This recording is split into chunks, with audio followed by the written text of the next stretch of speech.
안녕하세요. 20대 후반의 여성입니다. 제가 이렇게 사연을 쓰게 될 줄은 몰랐네요. 막상 이혼은 했는데 마음 한켠이 여전히 갑갑하고 막막하고 털어놓을 사람도 마땅치 않아서 이렇게 사연을 적어봅니다. 남편과 저는 같은 대학을 나왔습니다. 하지만 같이 학교를 다닌 것은 아니기에 서로의 존재는 몰랐지요. 그런 남편과 제가 만나게 된 건 선배와의 대화라는 취업 관련 프로그램을 통해서였네요.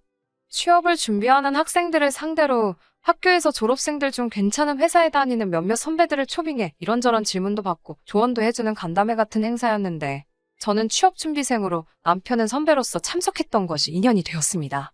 당시 저는 모 은행에 입사하기를 간절히 바라고 있었는데 남편은 자기와 가장 친한 친구가 그 은행에 다닌다며 다리를 놔주겠다 했어요.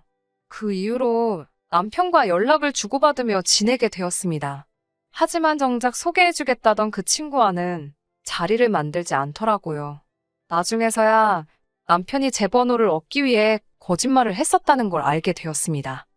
비록 남편에게 실질적인 도움은 받지 못했지만 그럼에도 불구하고 저는 제가 목표로 하던 은행에 들어갈 수 있었습니다.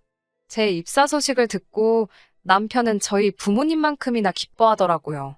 그도 그럴 것이 사실 남편은 제가 취업을 준비하는 동안 두 차례나 저에게 사귀자며 속된 말로 연애를 걸어왔습니다. 취업이다 뭐다 하여 마음의 여유가 없었던 저로서는 매번 그런 남편의 고백을 무시하고 거절할 수밖에 없었고요. 하지만 제가 취업에 성공하고 나니 남편이 이젠 정말 핑곗거리도 없지 않냐면서 자기에게 한 번만 기회를 달라 했습니다. 남편의 진심 어린 태도에 저는 마음의 문을 열게 되었고 그렇게 남편과 연인 사이로 발전했네요. 오빠 동생이 아닌 여자친구로서 남편을 옆에서 지켜보니 그동안 신경 쓰지 않았던 것들이 눈에 들어왔습니다. 가령 남편의 나이라던가 집안 상황이라던가 그런 것들이요. 특히나 남편이 생전 연애를 안 하는 눈치다 보니 시부모님께서는 당신 아들한테 무슨 문제라도 있나 싶어서 걱정이 이만저만이 아니셨다고 합니다. 그런 와중에 남편이 처음으로 저를 여자친구라고 소개를 했으니 시부모님께서 얼마나 좋아하셨을지 상상이 되실까요? 저와 연애를 시작한 걸 아시더니 묻고 따질 것도 없이 제가 너무 마음에 드신다며 어머님께서는 앞으로 진짜 모녀 사이처럼 친하게 지내자 하셨습니다. 저는 실제로 친정어머니와 사이가 굉장히 좋습니다. 그리고 친정어머니 이야기가 나와서 말이지만 저희 친정부모님은 환갑이 지난 지금도 일을 하십니다. 저희 친정에 돈이 없어서 먹고 살자고 하시는 건 아니에요. 두 분 사시는 아파트를 제외하고도 월세 받는 상가도 있으시고 연금도 있으시고 정확한 금액은 모르겠지만 현금도 어느 정도 보유하고 계시거든요. 그럼에도 불구하고 쉬지 못하시는 건 사람 앞날이라는 게 어찌 될지 모른다며 행여나 자식에게 짐되기 싫어서랍니다. 반면에 시부모님께서는 노후 대책을 전혀 세우고 계시지 않으셨어요. 지금 사시는 집도 자가가 아니라 보증금 5천만 원짜리 전세였고 그 보증금을 제외하면 다른 재산은 일절 없다고 들었네요. 당장 먹고 사는 건 시아버지께서 인근 건물 주차장에서 주차관리로 일하시면서 받는 몇십만 원이 전부라고 했습니다.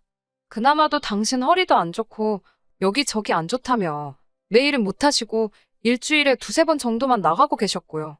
자식들 키우느라 재산을 못 모으신 건 절대로 아닙니다. 남편이 말하길 대학교 등록금만 하더라도 장학금과 자기가 아르바이트로 번 돈을 모아 충당했다고 했거든요. 게다가 아버님은 젊은 시절부터 그렇게 주변 분들을 잘 믿으셨다고 들었습니다. 그래서 누가 사업하는데 투자하라 하면 빌려주고 떼이기가 일쑤였다네요. 못 받은 돈만 합쳐도 집 한 채는 거뜬히 살 거라는 남편의 자조적인 농담에 웃을 수도 없고 울을 수도 없었지요. 뿐만 아니라 남편이 고등학교에 들어가고 얼마 되지 않았을 때는 보증까지 서셨답니다. 그때만 해도 어머님도 죽기 살기로 보증만큼은 안 된다고 아버님을 말리셨대요. 하지만 남편의 표현을 빌자면 여자가 뭘 아냐고 어머님 말씀을 귓등으로도 안 들으시고 결국 당신 마음대로 하셨답니다. 진짜 문제는 사람이 화장실 가기 전이랑 가고 나서랑 마음이 다르다고 그 친구분은 결국 그대로 돈도 갚지 않고 잠적을 했고 피해는 고스란히 남편을 포함한 시댁 식구들이 있게 되었지요. 그나마 지금 살고 계신 집 한 채 지키고 계신 것도 용하다며 웃어버리는 남편을 보고 저 속이 말이 아니겠구나 싶었습니다. 그럼에도 불구하고 남편과 결혼을 했던 건 솔직히 몰랐습니다. 남편이 고의적으로 저를 속였다고 생각하고 싶지는 않습니다만 결혼 전에는 이렇게 시댁의 속사정을 속속들이 알 수가 없었습니다. 남편을 포함한 그 누구도 말해주지 않았으니까요. 결혼 후 시부모님을 직접 겪어보기 시작하면서 뭔가 이상하다는 낌새를 차린 제가 남편을 추궁하게 되었고 그때 비로소 앞서 언급한 사연들을 듣게 되었습니다. 처음엔 속아서 결혼했다 싶었고 너무 억울해서 남편에게 따지고 들었어요. 하지만 남편은 자기가 숨긴 사실은 없답니다. 다만 자세히 말하지 않았을 뿐이라고요. 실제로 남편이 저에게 말하기를 시부모님께서는 자가에 거주하고 계시고 아버님은 현역으로 일하고 계신다였습니다. 엄밀히 말하자면 남편 말대로 거짓말은 안 했던 거지요. 다만 충분히 설명하지 않았을 뿐. 하지만 그 모든 사실을 알게 되었을 땐 이미 혼인신고까지 마친 상황이었기 때문에 운명이라고 생각하고 받아들이려 했습니다. 또 한편으로는 시댁 상황과는 별개로 남편의 경제 개념에 어느 정도 믿음이 있었거든요. 혼자 힘으로 대학교도 나왔고 나름대로 안정적인 직장 생활을 하고 있었으니까요. 적어도 남편과 저 둘이 사는 데는 아무런 지장이 없으리라 믿었습니다. 시부모님을 모시고 살 것도 아니었으니까요. 어머님께서는 돈만 생겼다 하면 당신 먹고 노는데 쓰시느라 바쁘셨습니다. 아껴봤자 아무 소용없다면서 당신 돈 당신이 쓰는데 누가 뭐라 하네요. 밥에 반찬이라곤 김치 하나만 달랑 놓고 드실지언정 산악회며 수영이며 안 하시는 취미 활동이 없으셨어요. 어떻게든 생활을 이어나가시는 거 보면 신기할 지경이었지요. 솔직히 어머님의 생활 방식이 어떻건 간에 제가 감나라배나라 할 건 아니라는 거 저도 잘 압니다. 여기에 이렇게 어머님 아버님에 대해 쓴다는 것도 부적절한 일이라는 것도 잘 알고요. 그럼에도 불구하고 제가 이렇게 하소연을 하게 된 건 어머님의 무리한 요구 때문입니다. 막말로 어머님이 싼동을 저더러 치우라 하시네요. 가족끼리 돕고 사는 거 좋습니다. 살다 보면 이런 날도 있고 저런 날도 있고 사는 게 마음대로 안 된다는 거 저도 잘 압니다. 하지만 쓰는 사람 따로 있고 버는 사람 따로 있나요? 저는 어려서부터 절약이 습관처럼 몸에 배어 있어요. 제 입으로 말하기 그렇지만 제 또래 여자들과 비교하자면 저는 비교적 돈을 잘 버는 편에 속합니다. 남편보다 연봉도 높고요. 그럼에도 불구하고 저는 아끼고 삽니다. 먹고 싶은 거 다 먹지 않고 입고 싶은 거 다 입지 않고요. 솔직히 사람 일이라는 게 당장 내일 무슨 일이 생길지 아무도 모르잖아요. 그렇기에 저축은 제 나름대로의 대비책이라고 할 수 있겠습니다. 하지만 어머님께선 그런 저를 바보천치 취급을 하셨습니다. 한번 살다가는 인생인데 왜 그렇게 심심하게 사냐고요. 돈돈돈 하고 살다가 써보지도 못하고 죽는다며 농담을 가장한 악담을 하시기도 일쑤였습니다. 그럴 때마다 속에서 천불이 났지만 어머님하고 싸워봤자 기센 며느리 소리나 듣지 저한테 득들 게 없더라고요. 그럴 땐 속으로 나중에 두고 보자고 이만 갈았네요. 그리고 솔직히 어머님이 어떻게 저를 생각하시든 크게 개의치 않았습니다.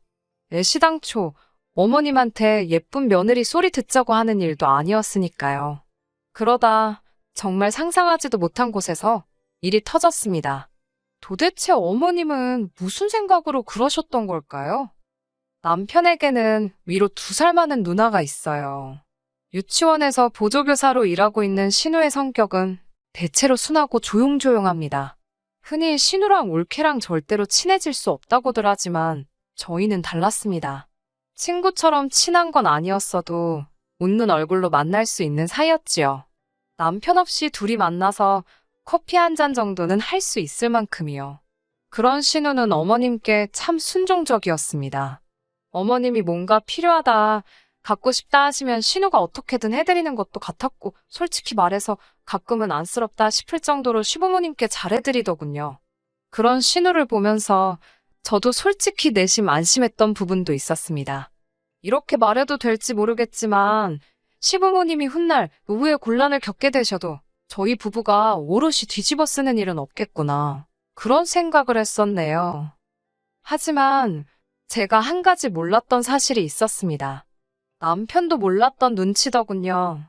그건 바로 신우가 자기 월급을 전부 시어머니께 맡기고 있었다는 거예요. 그걸 알게 된 건 몇 달 전 신우가 결혼 이야기를 꺼내면서였지요. 저를 포함해 그 누구도 신우에게 애인이 있다는 사실을 몰랐기에 신우가 결혼한다고 했을 땐 다들 깜짝 놀랐습니다. 하지만 어머님의 반응은 조금 달랐지요. 좋아하신다기보단 굉장히 당황하신 눈치였습니다. 그 이유를 알게 되기까지는 오랜 시간이 걸리지 않았습니다. 신우가 결혼 이야기를 꺼냈던 건 혼전 임신을 했기 때문이었어요. 애인과는 이미 결혼 이야기가 오가는 중에 신우가 임신을 했기 때문에 임신 자체가 크게 문제가 되지도 않는 것 같았고요. 신우 말이 남자 쪽에서 신부 배불러 오기 전에 식을 올려야 하지 않겠냐며 서두르자 했답니다. 신우도 마음이 초조했겠지요. 그래서 시어머니께 자기 통장 좀 보여달라고 했던 거고요. 이후로 자세한 내막까지는 제가 그 자리에 있지 않았기 때문에 모르지만 신우에게 전해 듣기로는 어머님이 신우 돈을 다 날리셨더랍니다. 딸 재산 불려준다고 주식을 하시거나 어디다 투자를 하신 것도 아니고 말 그대로 당신 놀고 먹는데 다 쓰셨더래요. 그러면서 어머님께서 신우에게 하신 말씀이 네가 엄마를 두고 이렇게 빨리 결혼한다 들 줄 몰랐다. 먹고 사는 게 힘드니 별 수 있냐. 일단 있는 돈부터 써야 하지 않겠냐. 신우 입장에서는 하늘이 노랗고 복장이 터질 만한 소리였지요. 그 이야기를 전하며 울먹이는 신우를 보고 있으니 마음이 너무 안 좋았습니다. 그간 도대체 무슨 수로 저렇게 먹고 노시나 했더니 그게 당신 딸 갉아먹고 계신 걸 줄이야. 누가 감히 상상이나 했겠어요? 아버님도 노발대발하시면서 저희 앞이라는 사실도 잊으셨는지 어머님더러 여편네가 노망이 났다고 가져다 쓸 돈이 없어서 딸 돈을 훔쳐다 썼냐며 온갖 욕을 퍼부으시더군요. 신우는 아무 말도 못하고 닭똥 같은 눈물만 흘리고 이를 어쩌면 좋냐면서요. 남편이 매형될 사람한테 솔직히 말해보는 게 어떻겠냐고 물으니 신우가 펄쩍 뛰었습니다. 남자 쪽에서 가뜩이나 가진 거 없는 친정이라고 자길 탐탁치 않아 하는데 어떻게 그런 소리를 하냐면서요. 며느리지만 제3자이기도 했던 제 입장에선 뭐라 할 말이 없었습니다. 남편에게 아버님이 과거에 얼마나 많은 실수를 하셨는지 다 들었지만 제가 이 집에 시집오고 나서는 솔직히 아버님은 크게 저희에게 피해준 건 없으세요. 저희도 아버님께 크게 도움드린 것도 없지만 그래도 이따금씩 저희가 용돈 얼마라도 드리면 굉장히 좋아하시고 잘 쓰겠다 하셨거든요. 먼저 얼마를 달라, 저걸 해달라 그런 요구는 안 하셨고요. 문제는 어머님이셨어요. 솔직히 하나도 불쌍하지 않았습니다. 어쩜 그렇게 생각이 없으셨을까 생각하면 한숨만 나오고 황당할 뿐이었습니다. 그런데 그 불똥이 저희한테 튈 거라곤 상상치도 못했네요. 한 일주일쯤 지났을 때였을까요. 시부모님의 호출로 온 가족이 다시 모이게 되었습니다. 어머님께서는 말도 안 되는 말씀을 하시더라고요. 저희더러 신우 결혼 비용을 대라셨습니다. 저는 저희 어머님이 그렇게 경우도 없으시고 억지 쓰기를 좋아하시는 분인지 그때 알았네요. 사람이 궁지에 몰리면 되는 게 없다더니 정말 제정신으로 말씀하시는 건가 싶더라고요. 어머님께 어머님이 다 탕진하신 신우 재산을 왜 저희더러 메꾸라는 거냐고 따지고 들었습니다. 이번만큼은 저도 제 목소리를 내야지 안 내면 큰일 나겠더군요. 남편도 어이없다는 듯 어머님께 그렇게는 못한다고 목에 핏대를 세우더라고요. 저희 결혼할 때 집 하는데 보태주신다고 그러셔서 그것만 믿고 직구했다가 잔금 못 치를 뻔한 거 저희 친정에서 도와주신 거 모르시냐고. 그거 지금 갚느라 저희도 여유 하나도 없다고 말 그대로 제가 다다다 쏟아냈습니다. 그리고 저희도 이제 슬슬 아이 갖고 자리 잡아야 하지 않겠냐고 저희는 못 도와드린다고 딱 잘라서 말했지요. 그러자 신우는 또 말없이 옆에서 흐느껴 울기만 하고 어머님은 저더러 독하다고 찔러도 피 한 방울 안 나올 거라면서 너 잘났다고 아이고 소리만 연발하시더군요. 이때만 해도 저는 남편도 저랑 같은 생각일 거라 믿었습니다. 옆에서 남편이 같이 화를 내는 걸 보고는 그래도 이 사람은 제정신이구나. 다행이다 싶었습니다. 그리고 그날 밤 남편이 저더러 술 한잔 하자면서 편의점에서 소주하고 맥주를 사오더군요. 본인도 이 상황이 얼마나 답답하겠나 싶어 그러자 했지요. 그런데 술이 몇 잔 들어가자 남편이 슬슬 헛소리를 하기 시작했습니다. 남편이 저더러 자기 누나가 몇 살인지 아냐면서 이미 노산이랍니다. 그렇지만 너는 젊잖아라면서 우리는 앞으로 기회가 있다며 혀꼬부라진 소리를 하더라고요. 이게 뭔 소린가, 무슨 기회가 있다는 건가? 마음 한켠에서 스멀스멀 안 좋은 예감이 들더라고요. 괜히 더 앉아있다가 서로 감정이나 상하겠다 싶어서 그만 마시고 들어가서 자라니까 자기 안 취했답니다. 그러면서 이번 한 번만 좀 도와달래대요. 뭘 도와주냐고, 먹고 죽을래도 나도 돈이 없어 죽겠다고 소리를 빽 질렀습니다. 그러자 남편이 그러면 장인어른한테 손 좀 벌리면 안 되냐입니다. 저더러 너네 집 돈 많지 않냐면서 제발 가서 좀 빌려보랍니다. 미친 거 아니냐고 정신 차리라고 남편한테 소리를 지르니까 자기도 답답해서 그런답니다. 그러면서 계속 한다는 말이 유치원 보조교사에서 벌면 얼마나 버는지 저더러 아냐면서 하지만 너는 달라. 넌 능력 있는 여자야. 라며 아부 아닌 아부를 시전하더군요. 저는 됐다고 그딴 소리 하지도 말라고 했습니다. 그러자 남편이 작전을 바꾼 건지 악을 쓰면서 넌 우리 누나가 불쌍하지도 않냐? 우리 누나가 너한테 뭐 신우짓을 하길 했냐? 뭘 했냐? 그러면서 싸우자고 들더라고요. 제가 언제 신우가 저한테 못되게 해서 돈 못 해준댔나요? 사고 친 사람이 수습을 해야지. 그걸 왜 나한테 난리냐고 저도 지지 않고 붙었습니다. 여차하면 경찰 부른다. 저 자식이 나한테 손찌검이라도 하면 나도 가만 안 있는다. 아주 각오를 하고 맞불을 놨네요. 그리고는 한 이틀이나 지났을까 남편이랑 말 한마디 안 하고 냉전 상태로 있는데 이번에는 또 어머님이 전화를 해오셨습니다. 얘기는 잘 해봤냐는 물음에 벌써 남편이 어머님과 내통을 하고 있다는 생각이 딱 들더군요. 무슨 말씀이신지 모르겠지만 돈 없다고 딱 잡아댔습니다. 그러자 어머님께선 한숨을 내쉬더니 그러면 예단이라도 해주게 1,000만 원만 달랍니다. 어이가 없어서 아들 장가갈 때는 이런 한 푼 안 해주시더니 어떻게 1,000만 원을 저한테 찾으시냐 그랬어요. 그러자 너는 신우가 혼전 임신까지 해서 아주 그 집에 기어 들어가면 좋겠냐입니다. 저는 신우한테는 유감이지만 어머님이 그렇게 만드신 거 아니냐고 되물었습니다. 그러자 어머님께서는 정말 저한테 정 떨어진다면서 당신 아들하고 이혼하랍니다. 저같이 독한 엑스랑 사는 거 못 보시겠다면서요. 그 말 듣는데 어머님도 믿는 구석이 있으시니 나한테 저렇게 말을 막 하시는구나 싶더군요. 당신이 아무리 막말을 해도 아들이 당신 편이다 이거였지요. 결국 신우이를 계기로 저와 남편은 이혼하게 되었습니다. 남편이 한다는 소리가 이혼하면 어차피 그동안 모은 돈 위자료로 다 토해내야 된답니다. 멍청한 소리하고 있다고 당신이랑 나랑 2년밖에 안 살았고 당신 결혼할 때 해온 것도 하나 없고 월급 관리도 따로 하고 있었는데 무슨 위자료냐고 변호사 사무실에서 듣고 온 그대로 읊어주었습니다. 그리고 아니나 다를까 위자료는 개뿔 남편이 결혼할 때 자기가 모은 돈이랍시고 3,000만 원 들고 와서 집 살 때 보탰거든요. 그거 친정 아버지가 2,500이라도 받고 떨어지라며 던져주셨네요. 집은 원래 시댁에서 7,000 보태주신다더니 이것도 생각해보면 어이없어요. 재산이 7,000이 없는데 어떻게 저런 약속을 하셨던 건지.